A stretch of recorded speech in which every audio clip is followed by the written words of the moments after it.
PM Modi की कार्रवाई देख कांग्रेस में खलबली मच गई है।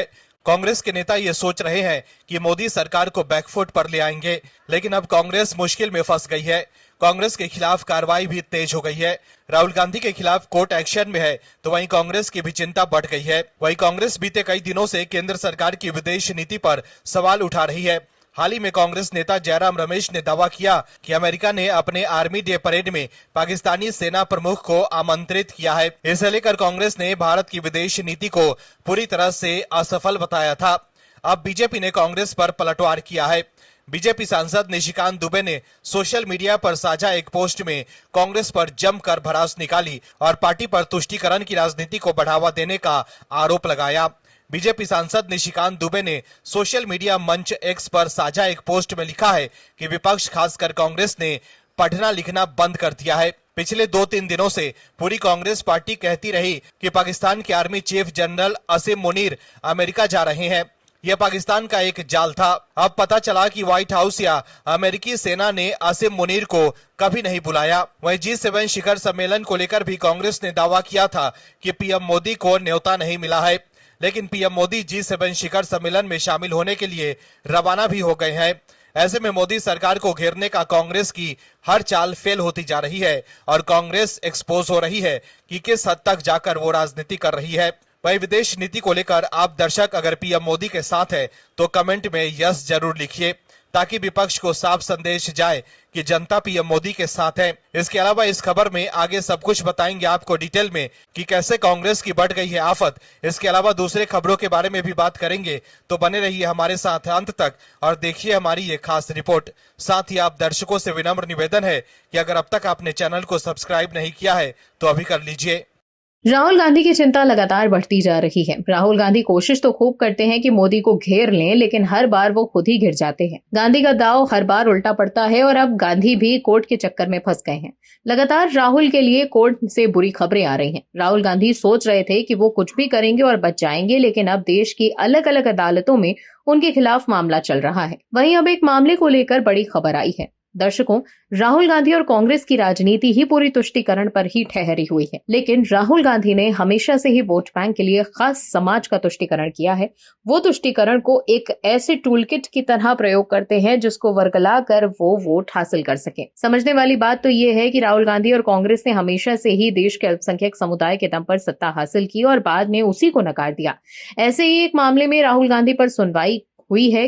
दरअसल जिला एवं सत्र न्यायाधीश लक्ष्मीकांत शुक्ल की अदालत में मुजफ्फरनगर दंगा पीड़ित मुस्लिम युवकों पर विवादित टिप्पणी करने के मामले में सांसद राहुल गांधी के खिलाफ चल रही निगरानी अर्जी में सुनवाई नहीं हो सकी। अदालत ने इस मामले में अगली सुनवाई के लिए 15 जुलाई की तारीख तय की है। कोतवाली नगर के घरियाहा खुर्द निवासी मोहम्मद अनवर ने 24 अक्टूबर 2013 को एक चुनावी जनसभा के दौरान विवादित टिप्पणी करने पर उनके खिलाफ MP-MLA कोर्ट में परिवाद दाखिल कर तलब करने की मांग की थी। स्पेशल मजिस्ट्रेट शुभम वर्मा ने बीते 30 जनवरी को परिवाद खारिज कर दिया था। मजिस्ट्रेट कोर्ट इस फैसले के खिलाफ मोहम्मद अनवर ने जिला जज की कोर्ट में निगरानी दाखिल की। अदालत ने राहुल गांधी के खिलाफ नोटिस जारी करने का आदेश दिया। आपको बता दें कि मुसलमानों पर अभद्र टिप्पणी के आरोप में नेता प्रतिपक्ष रायबरेली से सांसद गांधी के विरुद्ध दायर प्रतिवाद में मुकदमा चलाने पर बहस हुई थी। MP-MLA मजिस्ट्रेट शुभम वर्मा ने 24 जनवरी 2025 को आदेश की तिथि नियत की थी। इस मामले के परिवादी मोहम्मद अनवर अधिवक्ता हैं। उन्होंने परिवाद दाखिल कर आरोप लगाया है कि 24 अक्टूबर 2013 को मध्य प्रदेश के इंदौर की एक चुनावी जनसभा को राहुल गांधी संबोधित कर रहे थे। तब अमेठी के सांसद रहे राहुल गांधी ने मुसलमानों के खिलाफ अभद्र टिप्पणी की थी। आरोप है कि भाषण के दौरान साल 2013 में मुजफ्फरनगर के दंगे का जिक्र करते हुए मुसलमान युवकों का पाकिस्तानी खुफिया एजेंसी ISI से संपर्क होने का बयान दिया गया था, जिससे देश भर के मुसलमानों को शक की निगाह से देखा गया। उस समय गांधी कांग्रेस के राष्ट्रीय उपाध्यक्ष भी थे। CJM न्यायालय में परिवाद 12 साल पहले दायर किया गया था। अब इसकी सुनवाई विशेष न्यायालय में हो रही है। मामले में परिवादी और गवाह राजाराम उपाध्याय और विशाल बरनवाल का बयान हुआ है।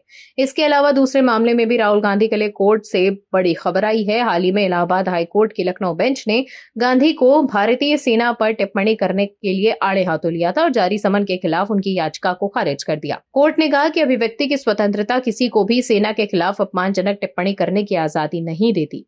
न्यायमूर्ति सुभाष विद्यार्थी ने ये टिप्पणी भारत जोड़ो यात्रा के दौरान राहुल गांधी की चीनी सैनिक अरुणाचल में भारतीय सैनिकों की पिटाई कर रहे हैं टिप्पणी के संबंध में की थी। राहुल गांधी को भारत जोड़ो यात्रा के दौरान भारतीय सैनिकों के खिलाफ उनकी टिप्पणी को लेकर इलाहाबाद हाईकोर्ट की फटकार का सामना करना पड़ा था। हाईकोर्ट ने 2022 की भारत जोड़ो यात्रा के दौरान भारतीय सेना के खिलाफ उनकी कथित अपमानजनक टिप्पणी के संबंध में लखनऊ की एक अदालत से जारी समन के खिलाफ गांधी की दायर याचिका को खारिज करते हुए ये टिप्पणी की थी। इसके अलावा वीर सावरकर से लेकर अमित शाह के खिलाफ बयानबाजी करने तक और मोदी सरनेम मामले में भी राहुल गांधी के खिलाफ कोर्ट में सुनवाई चल रही है।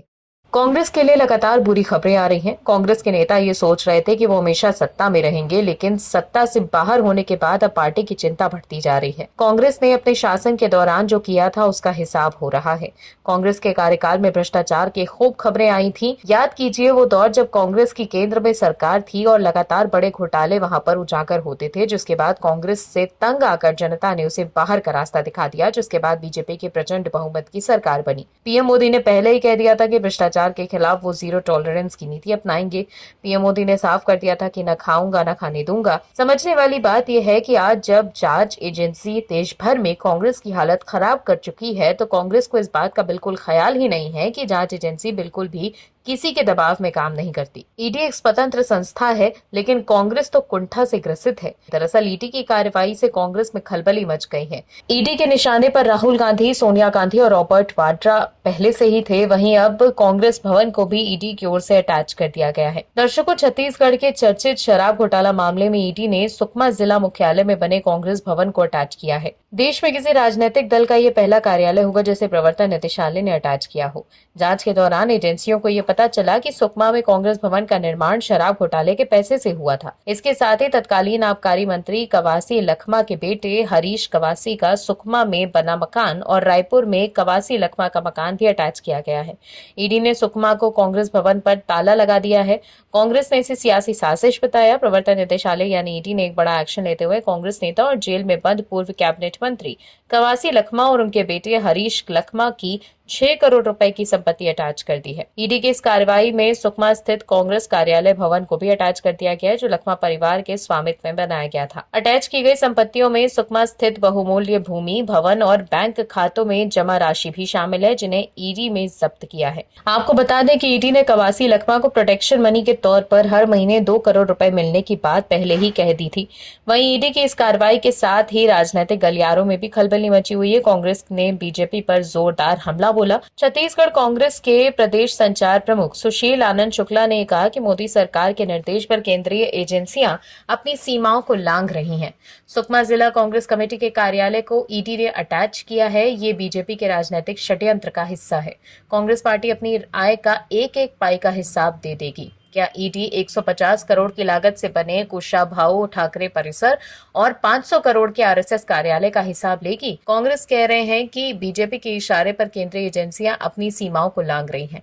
कांग्रेस का कहना है कि कांग्रेस अपने भवनों को बनाने के खर्च के एक पैसे का हिसाब दे देगी। कांग्रेस का यह भी कहना है कि कांग्रेस को जिला कार्यालय बनाने के लिए फंड कहां से आता है, हम तो एक पैसे का हिसाब दे देंगे। साथ ही 15 साल विपक्ष में रहने के बाद इस पार्टी ने अपने कार्यकर्ताओं और जनता के सहयोग से राजीव भवन बनाया था। जन सहयोग से कांग्रेस भवन अब बनाना कांग्रेस की परंपरा रही है। कांग्रेस के नेता का कहना है कि रायपुर का ऐतिहासिक कांग्रेस भवन भी आजादी की लड़ाई के दौरान छेरा पुन्नी के त्योहार के दौरान मांगे गए दान से बनाया गया था, जहां से कांग्रेस ने देश की आजादी की लड़ाई लड़ी थी। शुक्ला ने यह भी कहा कि बीजेपी के पितृ संगठन आरएसएस ने 500 करोड़ की लागत से दिल्ली में अपना दफ्तर बनाया है। इस रकम के स्रोत की ईडी जांच क्यों नहीं करती? ईडी ने बीजेपी के अनुषंगित संगठन की भांति काम कर रही है। तो देखा आपने कैसे ईडी की कार्रवाई से कांग्रेस में खलबली मच गई है। दर्शकों, कांग्रेस लगातार पीएम मोदी और सरकार की विदेश नीति पर सवाल खड़े करती आ रही है, लेकिन कांग्रेस अब एक्सपोज हो गई है और कैसे कांग्रेस के नेता सिर्फ राजनीतिक रोटियां सेकने का काम करते हैं, बताते हैं आप। कांग्रेस के नेता को सिर्फ पीएम मोदी का विरोध करने से मतलब है, लेकिन पीएम मोदी लगातार भारत को विश्व स्तर पर मजबूत करने में लगे हैं। मोदी सरकार को पता है कि कब किसका और कैसे साथ देना है। शायद कांग्रेस के लोग ये भूल गए, लेकिन ये भारत की विदेश नीति का ही कमाल है कि आज दुनिया के तमाम बड़े नेता भारत के आगे नतमस्तक हैं और दुनिया में में भारत का डंका बज रहा है। दुनिया का हर देश आज भारत के साथ कदम से कदम मिलाकर चलना चाहता है। भारत और इजराइल एक दूसरे के प्रमुख साझेदार हैं और किसी भी उकसावे में भारत अपने खास मित्र को खो नहीं सकते। लेकिन कांग्रेस तो अंतर्राष्ट्रीय नीति में भी अपने तुष्टीकरण की राजनीति को घुसा देती है। दर्शकों, पीएम नरेंद्र मोदी 3 देशों के दौरे के लिए रवाना हो चुके हैं। पीएम मोदी 5 दिनों की इस यात्रा में सबसे पहले साइप्रस जाएंगे। इसके बाद वो कनाडा में G7 शिखर सम्मेलन में शामिल होंगे। आखिर में वो क्रोएशिया की यात्रा भी करेंगे। लेकिन पीएम मोदी के विदेश दौरे पर तंज कसते हुए कांग्रेस ने ये कहा कि उनके पास विदेशी दौरे करने के लिए ऊर्जा, उत्साह और जोश है, लेकिन क्या वो मणिपुर जाने के लिए सहानुभूति नहीं जुटा सकते? बड़ी संख्या में लोग हिंसा और पीड़ा से जूझ रहे हैं। लेकिन कांग्रेस के नेता पहले ये कहकर पीएम मोदी पर निशाना साध रहे थे कि कनाडा ने G7 शिखर सम्मेलन में शामिल होने के लिए पीएम मोदी को न्योता नहीं दिया है। कांग्रेस ने कहा था कि ये एक और बड़ी कूटनीतिक चूक है। लेकिन अब जब पीएम मोदी G7 शिखर सम्मेलन में शामिल हो गए हैं तो कांग्रेस निशाना साध रही है। मतलब कांग्रेस को हर बात पर विरोध करने से मतलब है। वहीं संयुक्त राष्ट्र महासभा में गाजा में तत्काल और स्थायी युद्ध विराम के प्रस्ताव पर भारत ने वोट नहीं दिया। इस पर भी कांग्रेस ने सरकार की आलोचना की। 149 देशों ने प्रस्ताव के पक्ष में वोट दिया, लेकिन भारत उन 19 देशों में शामिल था जिन्होंने वोट नहीं दिया। इसे लेकर कांग्रेस अध्यक्ष मल्लिकार्जुन खड़गे, प्रियंका गांधी वाड्रा, पवन खेड़ा और KC वेणुगोपाल जैसे वरिष्ठ नेताओं ने भारत के इस फैसले की आलोचना की। उन्होंने इसे भारत की विदेश नीति में भटकाव बताया। खड़गे ने कहा कि भारत की विदेश नीति बर्बाद हो गई है और पीएम मोदी को बार बार हो रही गलतियों की जिम्मेदारी लेनी चाहिए। प्रियंका गांधी वाड्रा ने भारत के UN में वोट न देने को शर्मनाक और निराशाजनक बताया। वहीं पवन खेड़ा ने इसे नैतिक साहस की कमी बताया। भारत के UN में वोट न देने पर विवाद हो रहा है। कांग्रेस अध्यक्ष मल्लिकार्जुन खड़गे ने सरकार पर हमला बोलते हुए कहा कि भारत की विदेश नीति अब सही नहीं है। उन्होंने पीएम मोदी से इस बारे में जवाब मांगा है। खड़गे ने यह भी कहा कि 149 देशों में UN में प्रस्ताव रखा, लेकिन भारत उन 19 देशों में शामिल था जिसने वोट नहीं दिया। उन्होंने कहा कि इस वजह से भारत दुनिया में अकेला पड़ गया है। वहीं प्रियंका गांधी वाड्रा ने यह भी कहा कि UN में भारत का वोट न देना शर्मनाक है। उन्होंने कहा, यह हमारे उपनिवेशवाद विरोधी इतिहास से दुखद बदलाव है। हम चुपचाप खड़े हैं जब नेतन्याहू एक पूरे देश को खत्म कर रहे हैं। भारत सरकार गलत काम करते हुए देख रही है और कुछ नहीं कर पा रही।